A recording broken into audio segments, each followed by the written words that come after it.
Halatang bumilis ang tibok ng puso at kinabahan ang mga motoristang maagang nasita sa checkpoint sa Sipocot, Camarines Sur.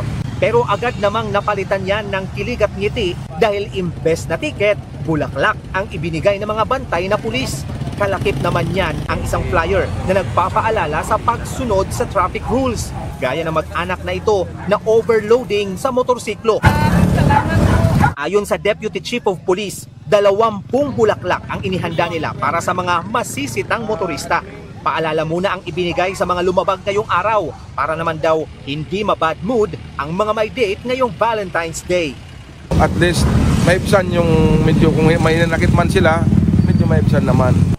Bukod sa mga motorista, may pa-flowers din sa mga nasa palengke. Si Nanay Annabella, kinilig ng husto dahil ngayon na lang daw siya ulit nakatanggap ng flowers simula nang mamaya pa ang kanyang asawa noong 2022. Ay, siyempre mo ako masihil kami na minagtao mangyari sa kumburak masima ng ago.